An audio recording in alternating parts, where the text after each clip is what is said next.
Hi there, Alan here from RVAcrossAmerica.net, and it's been a few weeks. Got a lot of stuff going on. I've got a couple of topics I want to share with you. I want to kind of recap my winter and share a little bit about what was going on and why you didn't hear from me for a few weeks. And I also want to talk to you about the upcoming RV travel season for the spring and summer of 2022.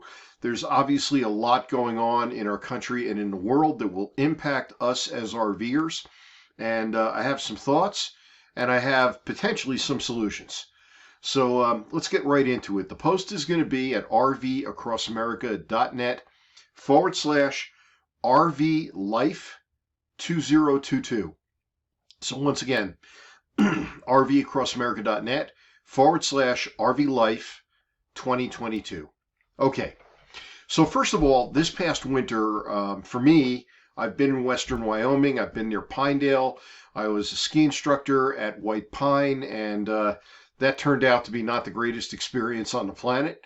But hey, you live and learn. Frankly, next winter, I may very well position myself down near the Wasatch in Utah. And I might get an Icon Pass, and I might just ski all winter in the Wasatch and travel around where the Icon Pass allows me to go. So I'll keep you apprised on that. Now, as far as other events here in Wyoming, it's been a relatively moderate winter, a very moderate winter, very little snow, which was part of the problem up at the ski area. But a lot of ski areas had that problem. And as a result of that, the good news is that the snow that's outside, and I've got my shades down right now because it's very bright and there's a lot of reflection off the remaining snow. There's a few inches that won't go away, that I'm hoping will go away because I'll be out of here in about 6 days from making this video. This might be the last video I make in western Wyoming for a while. But, the reality is that we had very little snow. The melting is helping me to break things down for the spring travel, get the skirt off and all that kind of stuff. But it did get cold for a while, and I did come down with an illness. I think it was COVID. That was at the beginning of February. I was down for the count for a couple of weeks. I did follow the protocols that I talked about 2 posts ago, so that if you go back to rvacrossamerica.net and take a look back a couple of posts, you'll see where I get very direct on what I did or believed in for the virus, and I followed my own advice when I had it. So that was definitely a part of my winter. I'll be out of here, like I say, in a few days, and I'm headed down to northern Utah to get into the high desert and start enjoying spring. It'll be about probably 15 degrees warmer during the day and at night than it's been here in Boulder.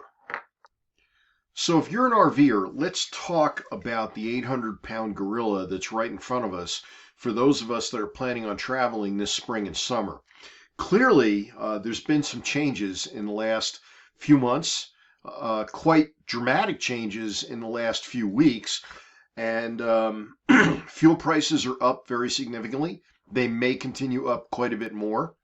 There's been supply shortages. There's been severe inflation.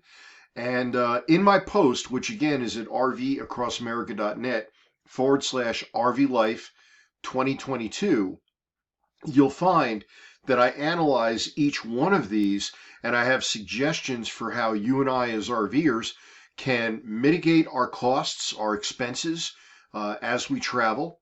I have ideas for what we need to do in terms of carrying some extra food, maybe carrying some other provisions that are very important, all detailed in the post, and also for being aware of supply shortages and talking about specifically what other things should we have on hand in our camper that could keep us viable while we are out there on the road.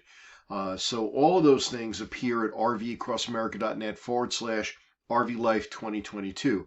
I will tell you that I am optimistic.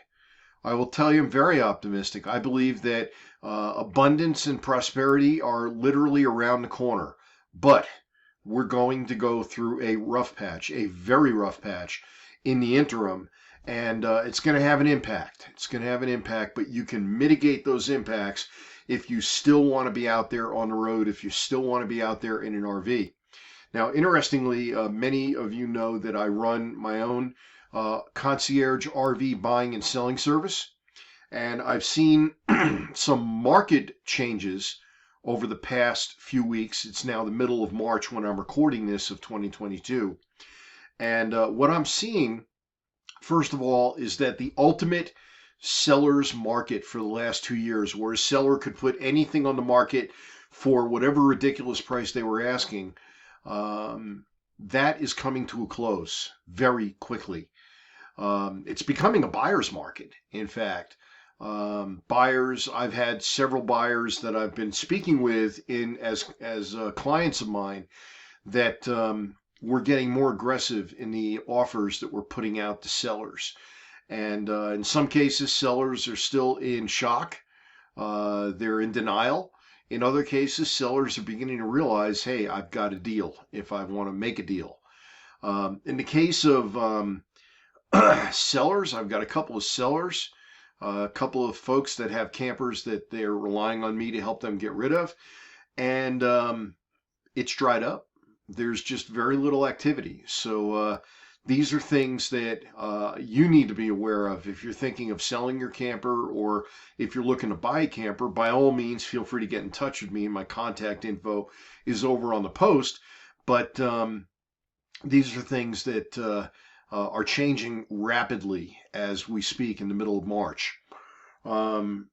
You'll find that there is also a section on every post at the bottom for your comments, and I would love to hear from you. So if you're finding this on YouTube, by all means, give it a thumbs up, give it a subscribe, leave a comment. But then when you go over to my post, you have the opportunity to leave a comment at the post, and you can even sign up for my newsletter, in which you'll get a update on when my next post is coming out. I always notify people, hey, there's a post out there, go check it out. Anyway, Alan here from RVAcrossAmerica.net. It's RVAcrossAmerica.net/RVLife2022. Forgive me for checking my notes here every so often. I want to make sure I don't forget something. And again, there's a lot more in the post. Go over there. I get into granular details, and I'd love to hear from you, either here on YouTube and or over on the post by leaving a comment. You have a great, wonderful morning, afternoon, evening, whenever you're seeing this. And I'm going to continue with my project of breaking down this camper and getting it ready for movement, since it hasn't been touched since October. I've been living in it and just doing my thing, but now I got to clean it up and I got to get it ready to move. All right, thank you, and you have a great day.